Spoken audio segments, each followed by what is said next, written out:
On the night of February 19th, 2026, inside the arena in Milan, the sound wasn't loud at first. It was tense. The women's free-skate had reached its final group. Cameras locked in, coaches stopped talking, and when Alysa Liu finished her program, there was a split second of silence before the score came. But this didn't start in Milan. It didn't start in Oakland either. It started decades earlier in a mountain village in Sichuan province in the mid-1960s.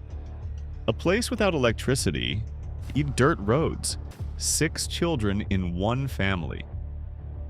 One of them was a boy named Alysa Liu. That detail matters, not because it sounds dramatic, because it explains the scale of distance between where this story began and where it ended. Arthur has described growing up in a rural area where studying meant using whatever light was available. His father worked for the government. His mother farmed. It was structured, traditional, small, and yet he managed to leave that village, earn degrees, and move into academic life in China during a time when the political atmosphere was tightening. Then came 1989.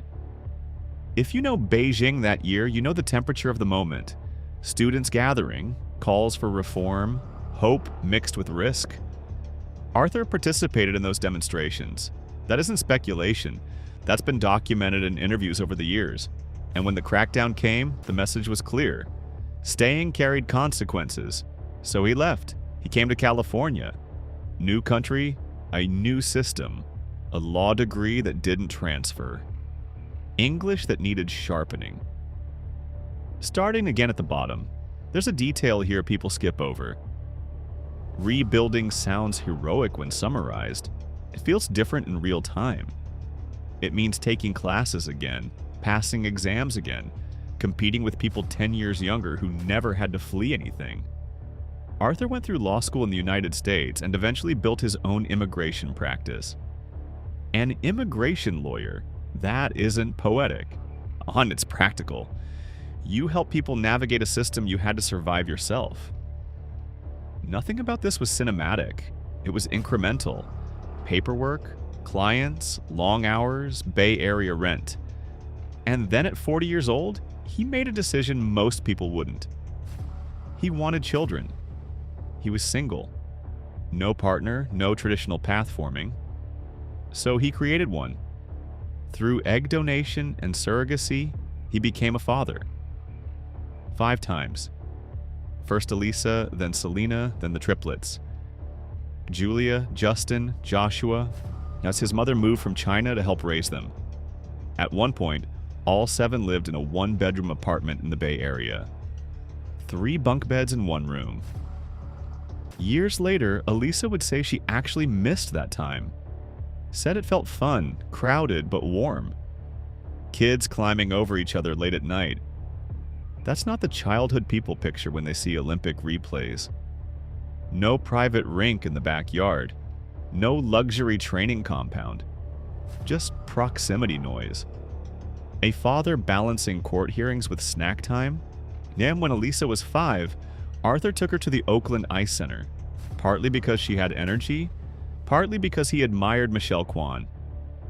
That part sounds random, but random decisions often age into destiny. Group lessons turned into private coaching quickly. Coaches noticed the rotation speed, the fearlessness. By age 10, she had already won at the intermediate level nationally. By 12, she landed a clean triple axel in competition. The trajectory was obvious, but here's the quiet layer. Elite figure skating in the United States is not casual. It is expensive. Ice time, coaching, travel, costumes. Arthur reportedly spent around $150 out on dollars a year at one point to support her career. That number doesn't float unless someone is willing to sacrifice elsewhere. And during this period, something else was happening in the background. Federal prosecutors later revealed that individuals connected to Chinese authorities attempted to pressure Arthur over his activism, even targeting his daughter indirectly. Court documents became public. Headlines followed. The timing wasn't accidental. When your child represents the United States on Olympic ice, attention expands. This is where stories usually simplify into heroes and villains. Reality is less tidy. It's paperwork, threats, and security briefings happening quietly while a teenager practices jumps. If you're still with me here, it's because this isn't just about medals. It's about the strange chain of choices that build a platform no one sees on television. And if you appreciate stories told this way, steady, detailed, no shouting, consider subscribing. Not because it's trendy, because this channel is built for long memory, not short clips. Back in Milan, February 2026, Arthur sat in the stands with his other 4 children. Not in a village, not in a one-bedroom apartment, in an Olympic arena. Yet the distance between those 2 rooms is the real beginning of the story. The apartment was small. 1 bedroom, Bay Area rent, 5 kids, a grandmother, a father who was still building his law practice case by case. 3 bunk beds in 1 room. That detail sticks because it doesn't look like the origin of an Olympic champion. It looks like logistics. Laundry stacked too high. Homework on the kitchen table. Someone always needing something. Alysa would later say those were good years. Said it felt fun. Which tells you something about memory. Children don't measure square footage. They measure closeness, noise, whether someone shows up. Arthur showed up. He drove her to the Oakland Ice Center when she was 5. Early mornings, after school sessions, weekends. Coaches noticed fast rotations and balance that didn't need to be forced. Laura Leetsky began working with her. Private sessions replaced group classes quickly. But here's where the romantic version stops. Elite skating isn't just talent, it's repetition, it's money, it's structure. Ice time alone can cost thousands per month. Add choreography, add off ice conditioning, add boots that break down under triple jumps. By the time Alysa was competing seriously, Arthur was reportedly spending 6 figures annually to sustain it. Around $150, $2,000 in peak years. That isn't a number most families absorb casually. It changes how a household moves. While other children were signing up for soccer or piano once a week, Alysa was skating daily by the time she hit her early teens. Morning sessions before school, afternoon sessions after homework, sometimes completed at her father's office between client meetings. She attended Oakland School for the Arts for a while. As travel increased, homeschooling followed. Graduation came at 15. That part tends to get summarized as fast-tracked education. It also meant fewer spontaneous afternoons, fewer idle weekends. Life narrowed to blade edges and lesson plans. At 12, she landed a clean triple axel in competition. That's not a minor statistic. For a young female skater, it places you in rare company instantly. At 13, she won the U.S. national title at the senior level, younger than many of her competitors by several years. Records get broken quietly. They get filed into databases. But inside the Federation, expectations shift fast. American women's skating had been searching for its next anchor. Media outlets began describing her as the future. Interviews multiplied, cameras became normal. It's subtle at first. You don't feel pressure like a weight. You feel it like a change in tone. Questions get sharper. Every stumble gets replayed online. Adults start using words like legacy around a middle schooler. Arthur was deeply involved in her training structure during these years. Scheduling, travel planning, not financial decisions. He believed in investing fully if something mattered. He once put it plainly, "If you're going to do this, do it properly." There's another layer here people tend to miss. Arthur wasn't just a father funding skating. He was also a known activist. That history from 1989 didn't disappear. In fact, as Alysa's international profile rose, it drew attention. Federal cases later detailed attempts connected to Chinese officials to pressure or intimidate him, not rumor court filings. The implication was clear. Influence could move through family lines. It didn't derail her career publicly, but it existed in the background. Imagine being 15, training daily, competing internationally, and knowing there are adults navigating political tension around your last name. It adds a texture most prodigy stories don't carry. And yet, from the outside, it still looked like clean arcs of success. National titles, Grand Prix medals, headlines about quads and triple axles in the same program. She became the first American woman to land certain elements internationally in years. Technical risk became her signature. The public saw highlight reels. They didn't see the repetition, the fatigue, the normal teenage uncertainty compressed into a schedule that left little air. Years later, Alysa would describe her childhood as very abnormal. Not said bitterly, just factual. When you start something at 5, sometimes you don't know whether you chose it or it chose you. That sentence alone says more than most press conferences. Nothing in the apartment suggested instability. It was structured, focused, protective, but it was also intense. Arthur believed in effort, in discipline, in backing his daughter without hesitation. The question that begins forming here isn't dramatic. It's quiet. When success comes this early, who is it really for? The child, the parent, the system that needs a star? Most people had an easy answer at the time, the prodigy narrative, the comeback kid of American skating. But narratives flatten complicated things. If you followed skating long enough to remember the drought years before 2002, you understand why federations lean hard when they see potential. The sport isn't just art. It's funding cycles, broadcast rights, national expectation. All of that was gathering speed while Alysa was still too young to drive. In Chapter 3, everything tightens. Beijing retirement at 16, and the moment where success didn't feel the way people assumed it would. If this story feels layered instead of loud, that's intentional. Stay with it. By early 2022, Alysa Liu wasn't just a promising skater anymore. She was an Olympic team member, 16 years old. Beijing. The symmetry of that location wasn't lost on anyone paying attention. Her father had left China after 1989. Now, his daughter would compete there wearing a United States jacket. Yet that detail alone carried weight.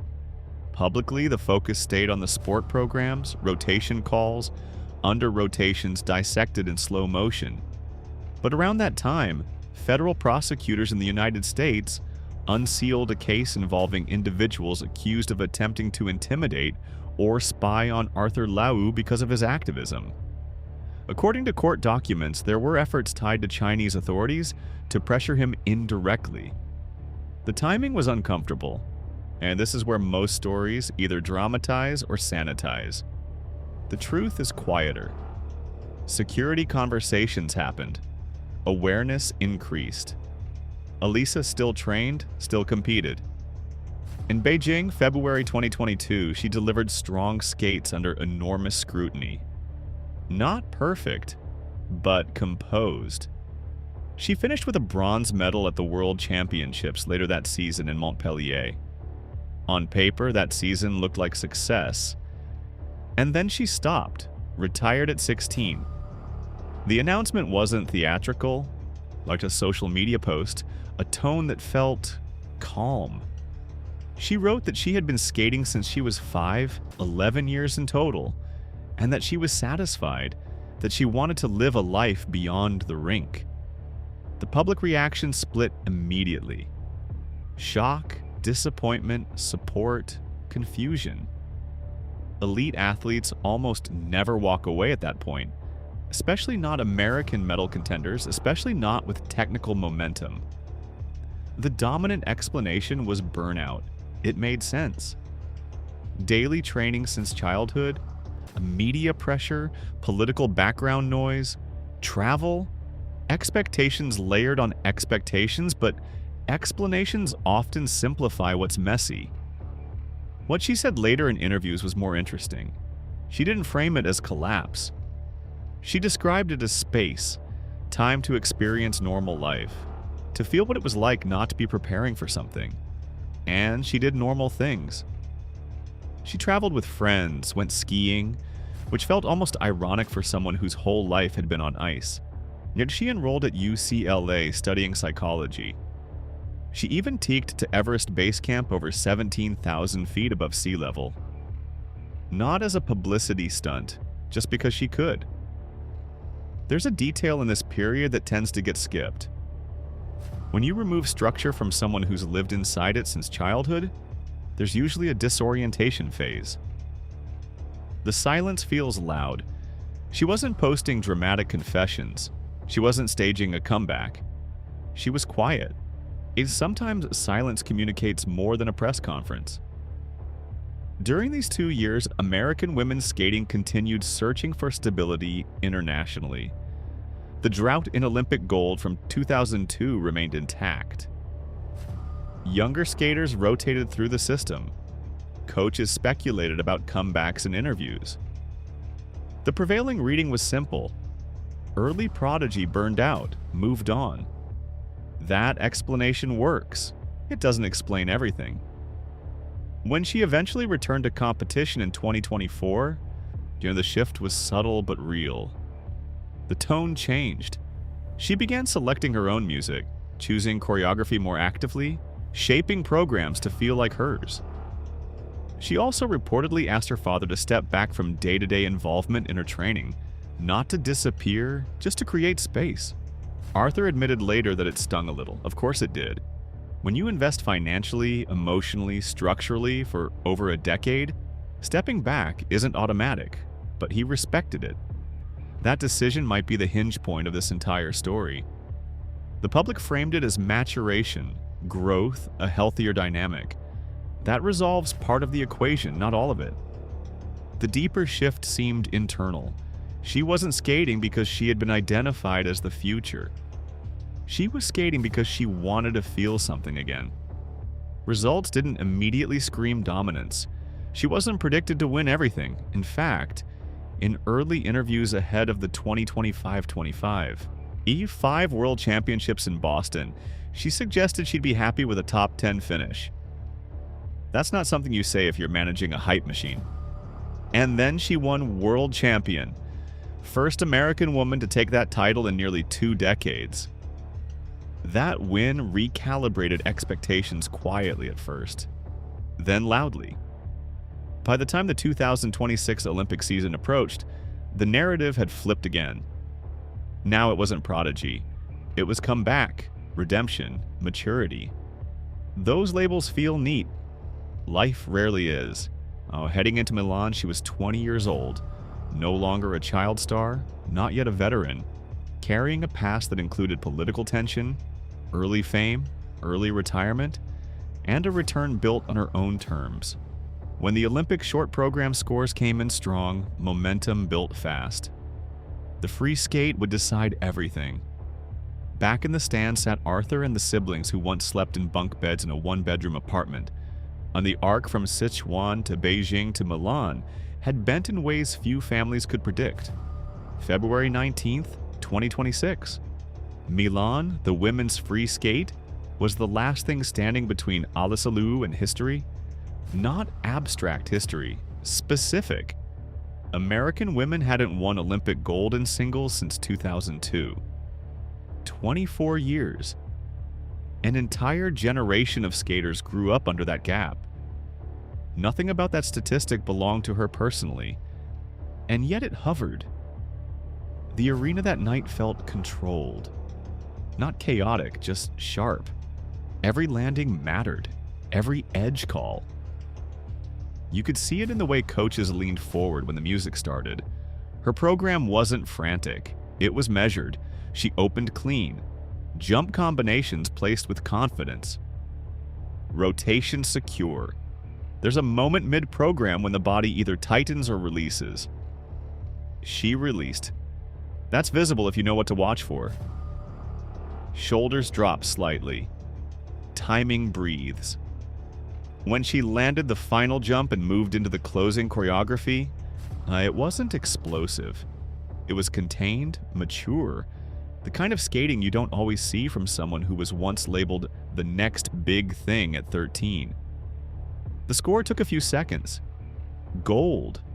The crowd reacted, but what mattered was the small frame on television.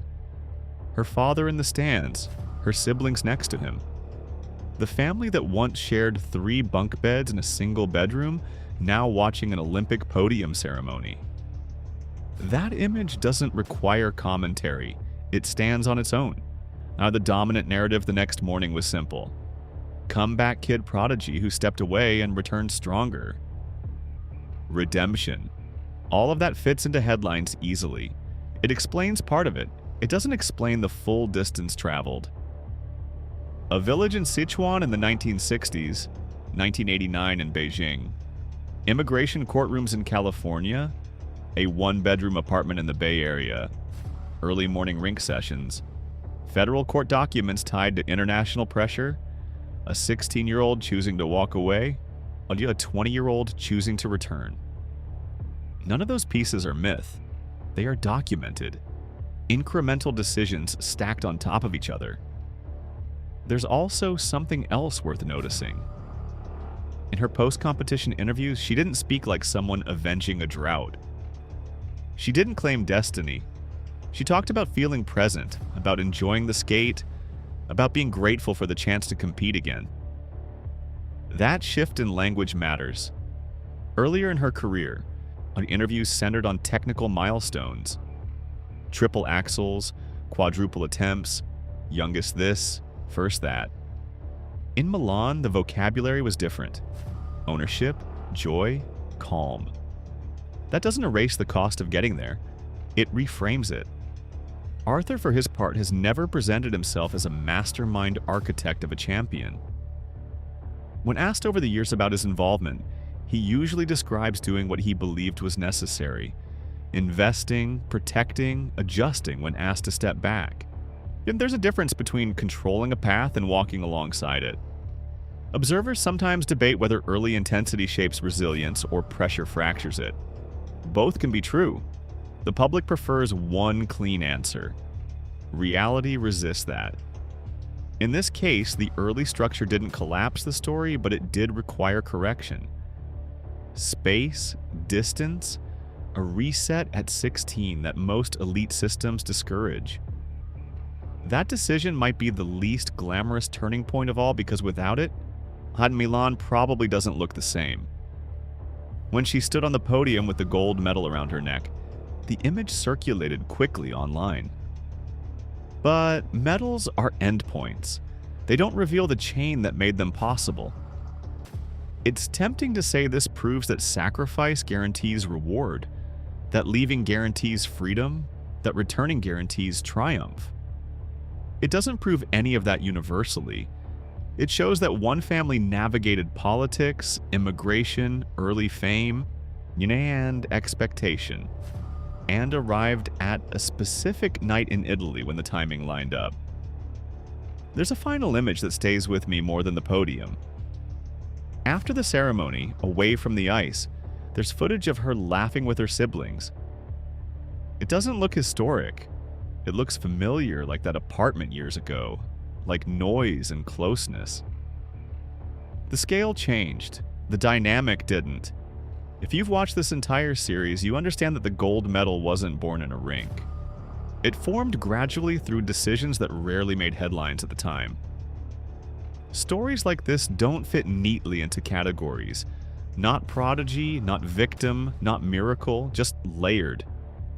If you value long-form stories told without shortcuts, this is what this channel does. And if this episode gave you a perspective you didn't have before, consider subscribing so we can keep going deeper into stories that deserve time. I'm curious about something. Do you think stepping away at 16 is what ultimately made the gold possible?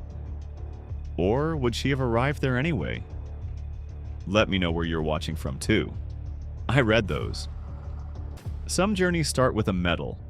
This one started in a village without electricity.